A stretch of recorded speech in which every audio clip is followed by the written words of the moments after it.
Assalamualaikum, hörmətli televizor görgüçülər. Dünya Uyğur Qurultayı Tor televiziyasının Uyğur Avaz söhbət proqramısıga hammanglar xush kelibsizlər. Mən riyasetçi İftixar Abdurşid. Bugünkü aziz mehmanimiz bolsa, Dünya Uyğur Qurultayı Xitay İşləri Komitetining müdiri və Yaponiya Uyğur Cəmiyyətinin muavin reisi Savut Mehmet əfəndim. Savut Mehmet əfəndim, söhbət proqramımızga xush kelibsiz. Assalamualaikum, meni taklif qilganingizga rahmat. Sizga ko'p rahmat. Xo'sh, hurmatli ko'rmanlar, bugungi suhbat programmamizning temasi bo'lsa, yaqinda ochilgan Xitoy Xalq Qurultayininki umum muzokarasi haqida to'xtalamiz va bu qurultayda bu yig'inda e'lon qilingan Xitoyninki atalmish Millatlar Ittifoqligi taraqqiyotini ilgari surish qonun loyihasi haqida tafsili to'xtalamiz va buning orqa ko'rinishi qandoq, bunun e'lon qilish nimalardan derak berdi degan haqlarda sizlarga tafsili ma'lumot berishga tirishamiz. Xo'sh, hurmatli Savut Mehmet əfəndim, bu Xitoyda ochilgan Xitoy Xalq Qurultayi haqida va bu qonun loyihasi haqida bir ma'lumot berib o'tgan bo'lsangiz. Hammamiz bilgandek, shu 9-oyning o'rtalarida Xitoyning turbatlarida bir Cumhuriyet Xalq Cumhuriyeti Millatlar İttifaqligi taraqqiyotini ilgari surish qonun loyihasi deydigan bir qonun to'rdi paydo bo'ldi. Bu paydo bo'lgan zamondan Xitoy davlat ishchi sirtdagi qadamni liqtin topdi. Men bu Xitoyning xabarlarini bir izlanib chiqdim.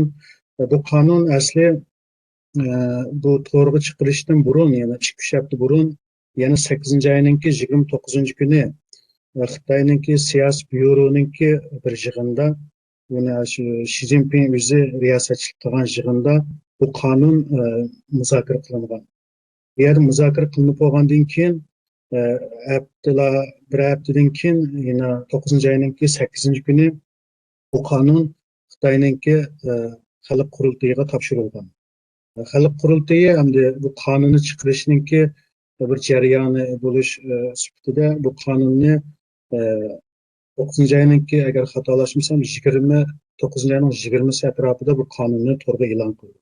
E'lon qilingandan keyin bu qonunninki qanday mazmunlari borligini bo'ldi. Shu jarayon. Köpten köp rahmat Savut əfəndim sizga. Endi bo'lsa bu qonun loyihasi to'g'rida Xitoycha e'lon qilingandan keyin buningda Yaponiya Uyg'ur jamiyatidagi siz boshli fidokor qarindoshlarimiz buni nihoyatda tafsili shaklda Uyg'urchaga tarjima qilib chiqibsizlar.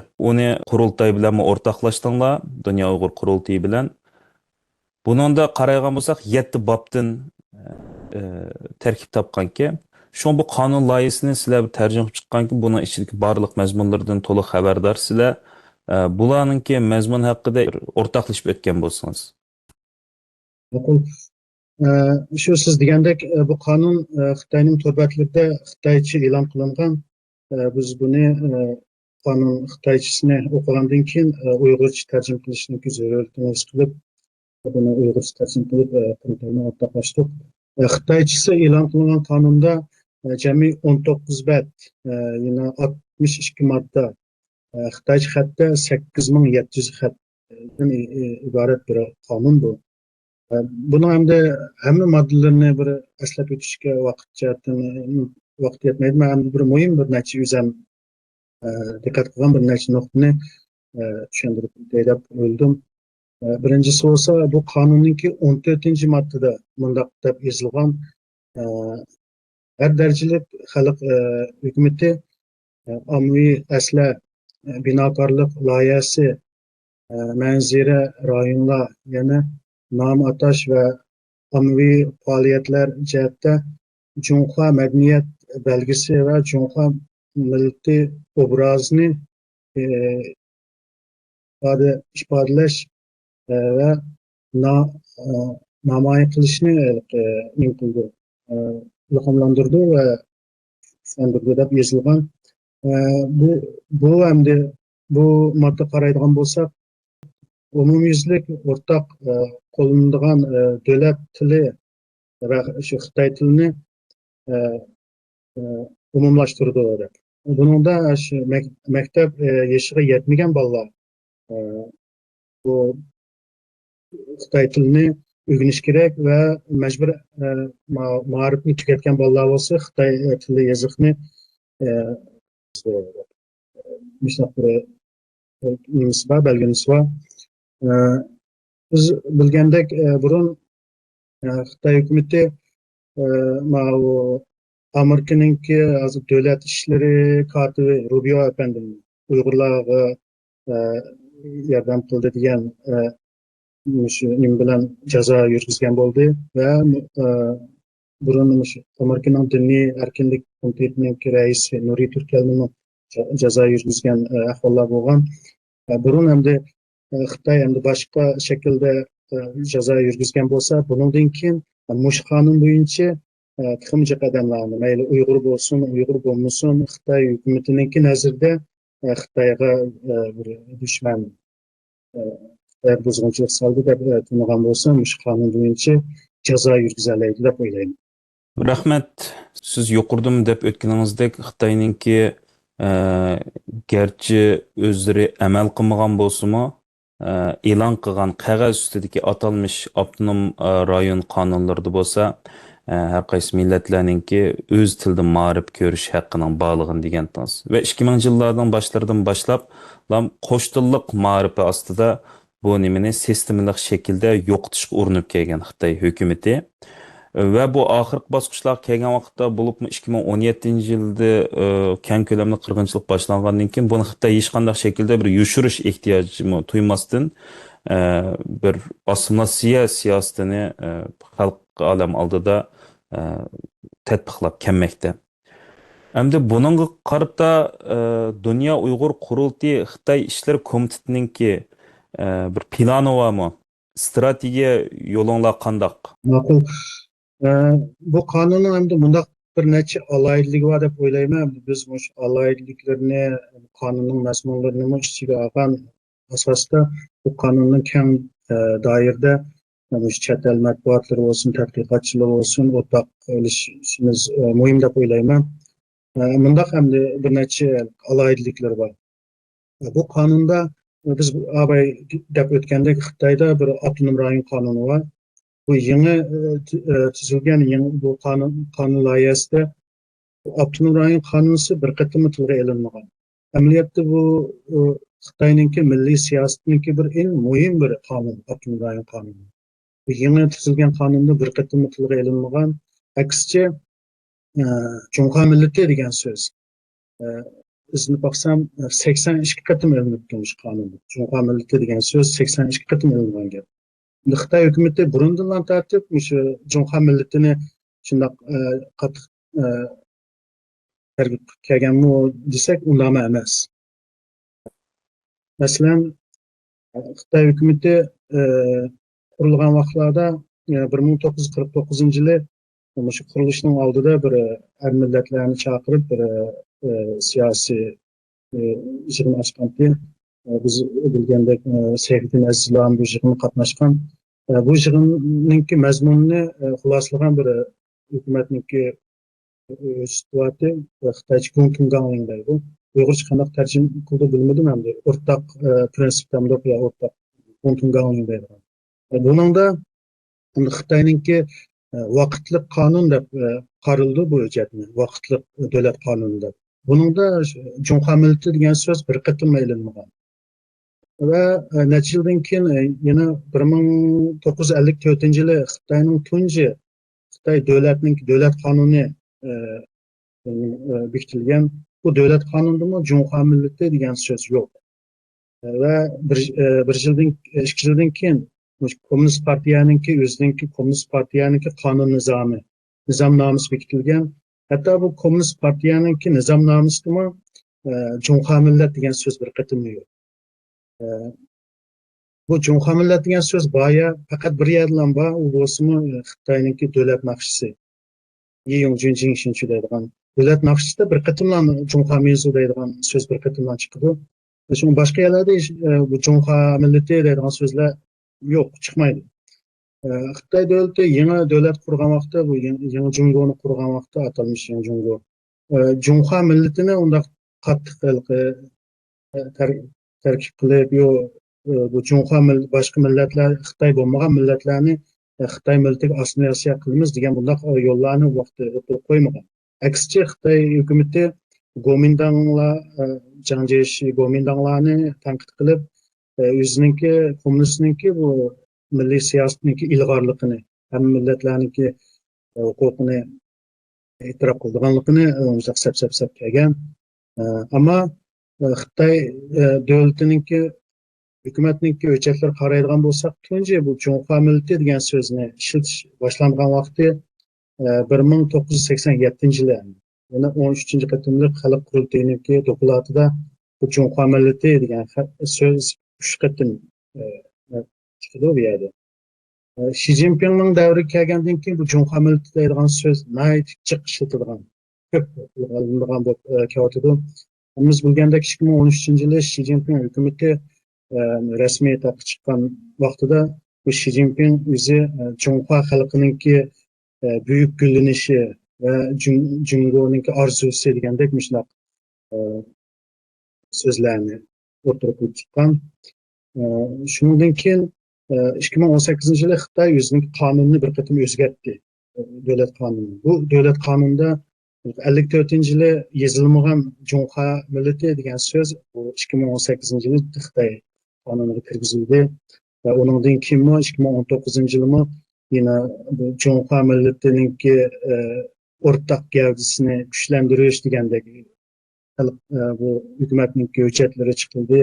Bu da bu 9-oyda chiqarilgan bu yangi millatlar taraqqiyotini ilgari surish qonunimi shuningki bir yurish qonunining ichidagi nimasi deb tushunaman.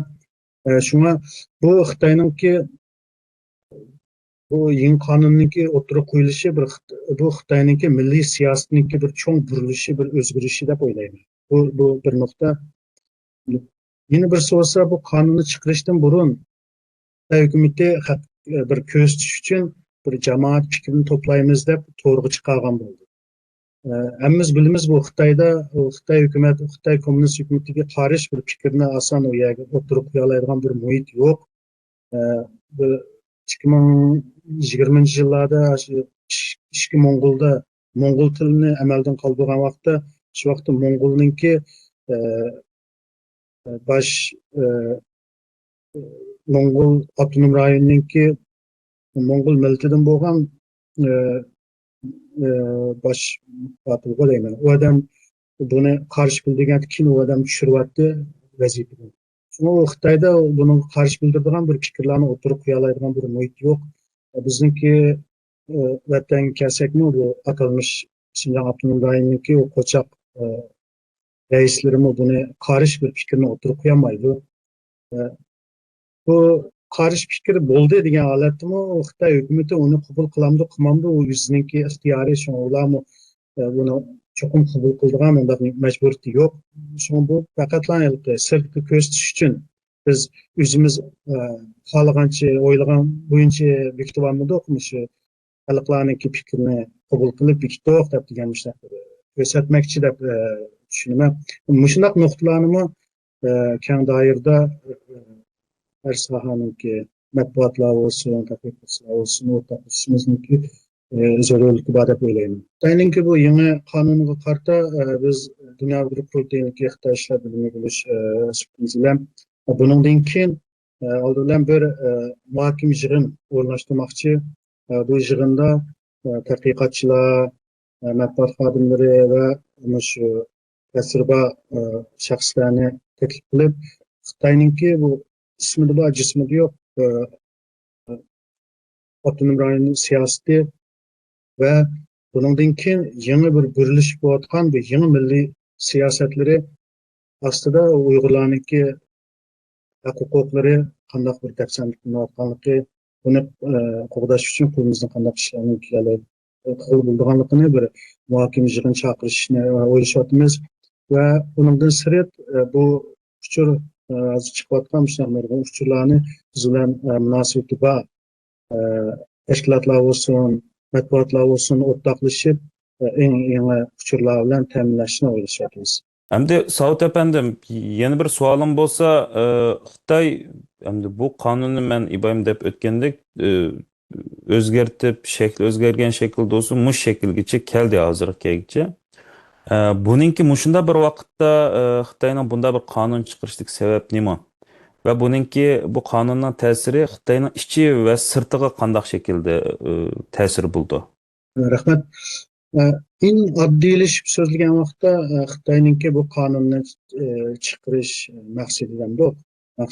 Maqsadi endi nima qilmish vaqt chiqardi deganda maqsadi bo'lsa hamda oddiylashtirib so'zlagan vaqtda hozir mavjud bo'layotgan zulmni oqlash Xitoyninki. Har millatlarga qarta kelgan bu zulmlarni oqlash yeni bir maqsadi bo'lsa, buningdan keyin Xitoy bo'lmagan millatlarni Xitoy assimilyatsiya qilish aniq jakarlagan bir qonun bo'ldi deb o'ylayman. Nimishqa Xitoy mushnaq vaqtda bu qonunni o'tirib qo'ydi desak, bir qancha xalqaro omillar bor deb o'ylayman. Masalan, shu Amerikada bo'lsa, Trump hukumati hozir chiqdi. Trump hukumati America First deb Amerikani birinchi o'ringa qo'ydigan, undan ko'chmanlarni, tomlarni yasab ko'chmanlarni to'siydigan xalqaro qonun bo'lsin, inson haqlari bo'lsin, bularni bek muhim ko'maydigan bir xil ko'rinishlar bor. Bu Xitoy hukumati uchun qaragan vaqtda Amerika hukumati bek kuchli bunga qarshi bildirmasligi mumkin. Bu endi vaqt shu tarixiy bir Xitoylarga bir fursat bo'lishi mumkin deb qaragan bo'lishi mumkin. Chunki Yevropaga qaraydigan bo'lsakmi, siz yashayotgan Germaniya bo'lsin, Italiyalar bo'lsin, bu yerlardami o'nchi tashkilot partiyalar kuchayotidi. Bo'libmi ko'chmanlarni orta bir tadbirlarni degandek so'zlar bo'layotidi. Shuni bu Yevropaga qaragandami, Yaponiyami shu, Yaponiyami bir yil saylamda Xitoylar bo'lsin, shu chet elliklar qarta qattiq munozara bo'lgan bo'ldi. Shunaqa bir ahvol ostida Xitoy uchun balkim bir xalqaro jihatda bu bir o'tirib qo'yish yaxshi bir muhit hosil bo'lgan bo'lishi mumkin. Bu bir xalqaro omil. Hamda Xitoy davlat ichidagi vaziyatlarga qaraydigan bo'lsak, bu qonunni chiqarishning oldi keyinda Xitoyda yeni bir yurish bir harakatlar bo'ldi. Masalan, birisi o'xshash 9-oyning 20-kuni Xitoyninki Xinjiang ishlariga oid bir aqtashlik kitob e'lon qildi. Bu aqtashlik kitobda Xitoyninki Uyg'urlar siyosatininki g'alaba bo'lganligi, Xitoyda nurg'unlagan vatanparvar ma'rif tarbiya yurgizilgan ba'zilarniki barpo qilinganligi degandek so'zlar buning ichida ilingan. Bu ichida yana Amerika boshliq g'arb davlatlar Xitoy qarata Uyg'ur majbur emgak va Uyg'ur milliy qirg'inchilik degan safsatlarga qarshi qanday ishlarni qilganligini bu kitobda bilgan. Xitoy hukumati bu aqtashli kitobni chiqarishdan boshqa endi 9-oyning 23-kuni Shi Jinping o'zi Urumchini ziyorat qildi. Biz bilamiz ham o'xshashmi shu 9-oyning 23-24lari Nyu-Yorkda Birlashgan Davlatlar yig'ini bo'layotgan. Burun bo'lsa Shi Jinping o'zi shu yig'inlarga qatnashib kelgan. Bu da bo'lsa u Nyu-Yorkga yig'inga bormay Urumchiga keldi. Urumchiga kelishning bu maqsadi menimcha shu Uyg'urlarningki bir baxt bayashat yashayotganligini Xitoy matbuotlar orqali xalqaro ko'rsatish va shu Uyg'ur qirg'inchilik yurgizayotgan bir Shi Jinpingninki shunaqa bir razildamdoq bir bu obrazni yaxshilash uchun bu ziyoratni qildi deb o'ylayman. Xitoy davlat ishchiga qaragandimi, Xitoyning iqtisodiy og'ir bir ahvol ostida Xitoy shunaqa Uyg'urlarni bayashat yashayotidi deb matbuotlar ko'rsatish orqali shunaqa bir yurish harakatlarni qildi deb o'ylayman. Bundan keyin hamda Xitoy hukumati bu qonunni chiqarish orqali menimcha Xitoyning milliy siyosati bir yangi davriga yuzlandi deb o'ylayman. Burun agar qog'oz yuzida bo'lsa-mu bir avtonom qonunni o'tirib qo'yib, Uyg'urlarninki masalan o'zininki avtonomiya qonunida avtonom rayonning ichidagi hukumatlar o'zininki avtonom rayonning o'zining ichidagi qonunlarni chiqarish huquqi bor. Masalan, iqtisodiy boshqarish huquqi bor, boyliqni boshqarish huquqlari bor, moliya huquqlari bor va til, ma'rif, yoziqni taraqqiy qildirish huquqlari degan nurg'un huquqlar bor uning ichida. Kona 84 yildagi avtonom qonunda. Bundan keyin avtonom qonunni ismida bor, jismida yo'q bir holat keltirib qo'yib, shundoq endi millatlar ittifoqligini taraqqiyotni ilgirlash surish degandek shunday qonunlarni o'tirib qo'yib, bu milliy siyosatni zulmni kuchaytiradigan bir holatga kirdi deb o'ylayman. Chunki Uyg'ur millatiga qaratilgan bu assimilyatsiya siyosat bo'lsin, Uyg'ur qirg'inchilik siyosati bo'lsin, bundan keyin muhimi davomlashadi deb o'ylayman. Rahmat sizga Savut Mehmet efendim, naiti ahmiyetli bir suhbat bo'ldi bugünkü programımız. Qısqa ve öz şekilde Xitayninki e'lon qilgan bu qonun loyihasininki jarayoni va Xitoy Xalq Cumhuriyati qurilgan kundan tak bugungacha Uyg'ur xalqiga aziz vatanimiz Sharq Turkistonga qarshi tuzib kelgan assimilyatsiya siyosatininki jarayoni haqida tafsili fikrlashgan bo'ldik. Nayt yaxshi yo'ritib berdingiz nuqtalarni va buning oq ko'rinishini, jumladan Xitoyninki ichi va sirtiga ko'rsatgan ta'sir haqida nayt yaxshi yo'ritib berdingiz. Hurmatli ko'rmanlar, bugungi programmamiz mishad oyoqlashdi. Keng qitimliq sonimizgacha ko'rishgacha omon bo'lgaysizlar. Stansimizning YouTube kanaliga a'zo bo'lishni unutmanglar. Rahmat sizlarga, Allohga omonat.